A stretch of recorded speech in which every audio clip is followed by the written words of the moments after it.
Hey guys, it's Morgan coming to you with another video. This video, you already saw the thumbnail. You know what it's about, but today we are going to be preparing a real, no messing around, hard enduro rear wheel setup. Now, that's obviously coming from a guy who's never really raced a hard enduro yet, but who's been doing a ton of studying, who's been talking to a lot of people, and I think I've got a really great idea. I guess we're going to find out, but I think this is going to be really, really cool. So let's talk about what we're working with. First of all, starting with a Bulletproof Designs wheel. Thank you very much, Bulletproof Designs. We've got an IRC JX8. Thank you, Rich Larson and IRC, for this. This is our test one. We're going to have a fresh one for the Silver Kings Hard Enduro. And then we have a whole bunch of moose balls. Massive thank you to James Richards and Mr. Wolf for the moose balls. And then we have, I believe this is from Mitigator. This is a Mousse Drill sent to me from Ben Nicholson over at First Track Motorsports. You can check these things out at firsttrackmoto.com/Highlands Cycles. Be right here on the screen, and there's a link in the description. So, as you guys, most of you know, all the hard enduro guys like to drill their mousses because the mousses are just not quite soft enough right from the get-go. Cue all the tubeless guys and Lucioli guys. Okay, fair enough, whatever, great. Here's the thing. I don't like air. I don't like failures. I don't like the even possibility of a failure, and neither do the pros. That's why they run mousses, and yes, they ruin them really quickly by drilling all those holes, making them super soft. Fortunately, James gave me these moose balls, so I'm willing to sacrifice them, but I also believe that they're going to last a lot longer. So what we're going to do, and I think this is going to work really well, is we got our drill, and I showed this in another video a while back, how this works, but most guys drill mousses. You know, it's a mousse, a big, foam tube like this. They either come in from the side, or they go in from the top, or they do both. They do kind of a crisscross pattern, and that works awesome. I mean, it's great. It works really well. But because these are segments, we can go through the middle as if you were boring a tunnel all the way through the mousse. And I think what that might do, I don't know. First of all, it might help save it because you're not going to end up with these ragged edges out here that can create more friction and more heat and catch on things as the tire squishes and stuff like that. And then also someone mentioned it might pump air. I don't think they're going to stay any cooler, but I think it's going to work. So let's do it and let's see how this mounts up and all that. So it's pretty cool. This drill is so sweet. You just put it on here and it's just core, just like that. Take your little core out. Now, we're going to lube each one of these things up and put them in. It's going to take a while, so cue the time lapse and the music. I'm greasing up my gun by doing each one of these individually, so I'm just going to drill them all, and then we'll go back and lube them up and put them in.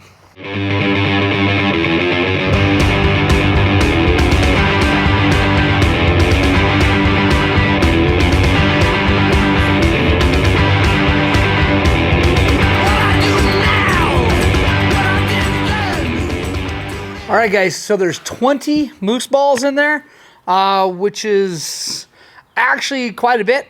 But here's the deal. I know a lot of you guys are asking right now, well, I thought that the whole idea with the moose balls, you could take some out, put some in, and adjust the pressure feel and all that stuff. And that is true, and it works to a degree. The problem is if you want to get a really squishy feel, you have to take a bunch out, and then you end up with voids. They don't just spin out in the perfect thing, and they do grow a little bit. They swell when they get warm, but they don't swell that much. It just isn't, I don't know, it doesn't work. I've tried it, it just doesn't work that well. So I like the moose balls because I like the fact that you can, you put them in there, you go, and you have extra, and you can shove another one in if you want it more firm. I like that a lot. But to take a whole bunch out to make it soft just doesn't seem to make sense. So that's why I got the drill. That's why I'm doing this. Is it fills the void, right? But now they're squishier this way, but they hold their space. So it's not going to end up with flat spots or lumps or anything like that. So now the tire's ready. Now I got to do one more thing to this rim to get ready for hard enduro. You can see here I've got one rim lock. We definitely need another rim lock. Now these rim locks, I don't know if Jeff at Nitro Mousse is selling these yet, but They are awesome. I gotta, hang on, can't get anything open.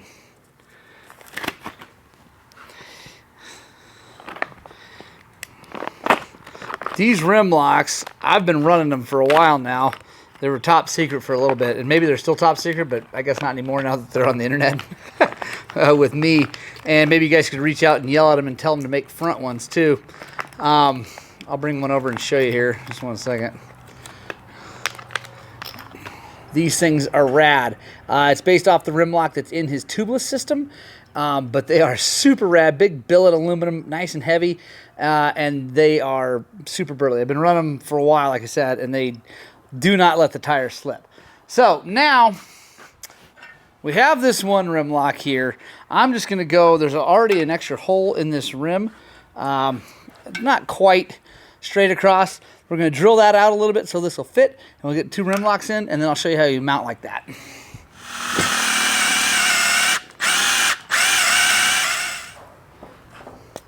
All right, guys, so I actually just took one ball out because I kind of shoved an extra one in there because I like really full tires, but I'm trying to figure this whole hard enduro thing out. So I took one out. Let me show you what this looks like.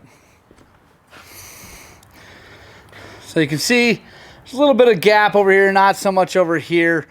You know, that's the thing with the Mousse balls. That's why I don't like taking a whole bunch out. Like if you took another one out, you'd have a whole bunch of gaps.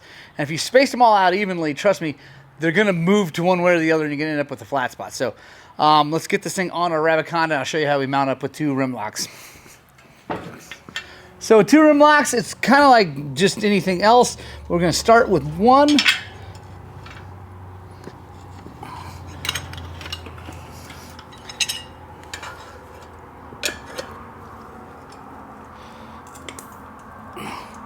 And this is probably going to go pretty darn easy because the JX8 is one soft tire, which is awesome.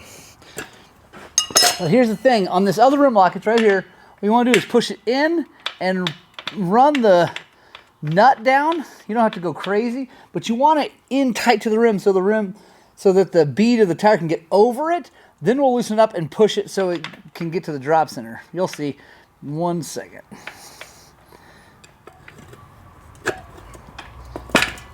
All right, so that went right over. I'm gonna get our tire down close to the rim like you normally would. Now what we do, we come over here. We're gonna loosen. Let's see if I can loosen this rim lock. And now we're going to pull this tire up and over this edge of the rim lock, like that, and then push it up in. Oh, I gotta get it. There we go. So now it's now the bead of the tire is between the rim lock and the wheel. So, like normal, we're going to start at the rim lock.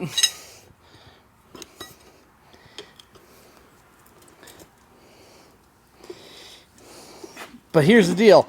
So we start at the rim lock. Now we're going to take one of our irons, put it under here, under the Rabiconda, and we're going to work around. And it's going to get interesting over here at the other rim lock. You'll see.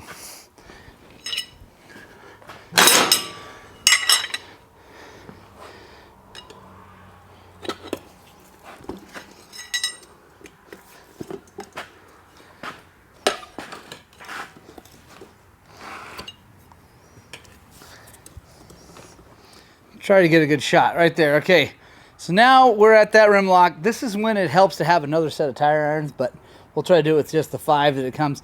So what we need to do, actually, is we got to push this in. So we need to move this tire, spin it to where, there we go. We can get leverage on it with the stand.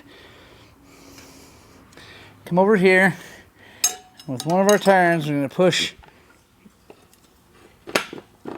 in like that, and then lever in like that.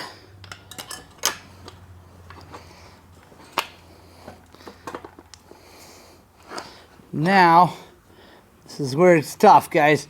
You kind of get past that so the bead goes down and gets between that rim lock and the tire, or the bead.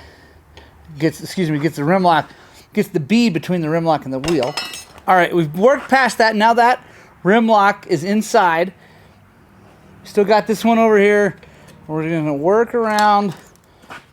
And now what we need to do is, since we're here, we need to get that bead to go down in there. And that's where having more tire irons would have been nice. Like, I have more and I could have used it, but I want to show you what it looks like with 5.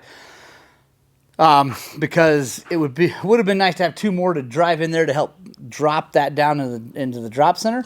That's okay though. Show you how this is gonna work. We get that nice and tight like that. And come around here. Now we're going to use our bead breaker to come down. There we go. Drop that down.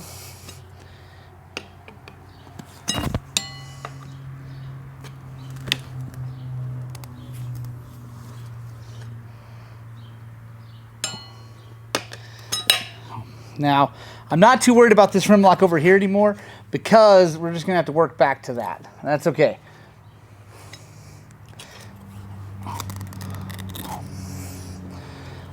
What we're going to do is we're going to end like we'd normally end. So you can see it's dropping down over there. Now, I'm going to rotate back over here. Now we can get an iron in here to push this rim lock in as we get closer to it. And if you're doing this right and you're really getting a nice soft tire, this isn't too bad.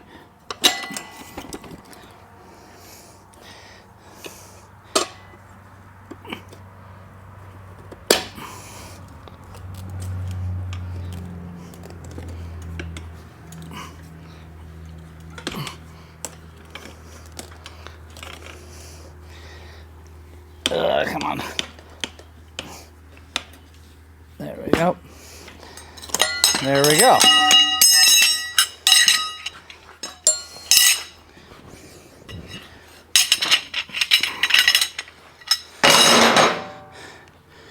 Now, if we take a look at it, we can see the bead hasn't sat back up here. I totally expect that with a hard enduro setup. It's going to be really hard to get the bead to like pop all the way out, and it doesn't really matter. That's why we have 2 rim locks. Let's get our wrench.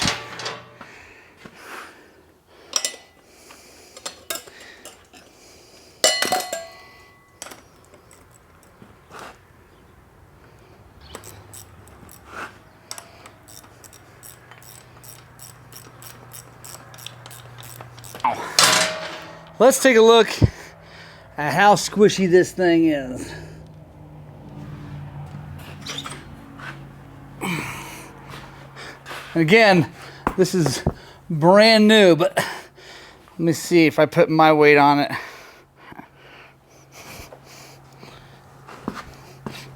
So that's pretty good considering it's brand new, no time on it, and this is our first try. So, and there's no bike on it.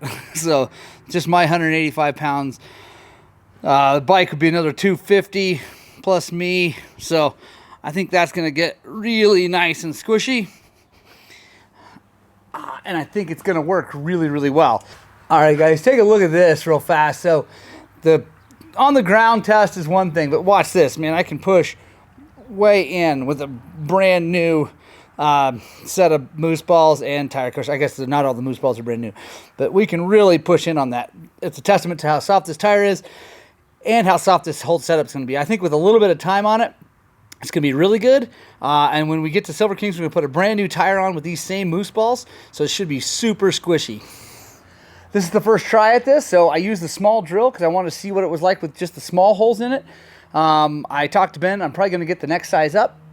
I'll probably get all 3. They have 3 options. I'll probably end up with all 3, and then we can try different ones as we get closer to this hard enduro. We only have about a month left until we got to go up and go racing it. So I don't have much time. I got to get my butt in shape and get even more practice. But I think this is going to be pretty sweet. Guys, let me know what you think in the comments. If nothing else, it's different, right? And we'll try it out. If it sucks, I'll let you guys know. You know me, I'm honest. You know, I'll call a spade a spade. So thanks so much for sticking with us for this one. If you enjoyed this video, maybe give us a thumbs up, subscribe if you haven't. Tell your friends about us. We're trying to grow this thing into one giant, massive, awesome, best dirt bike channel in the world kind of thing.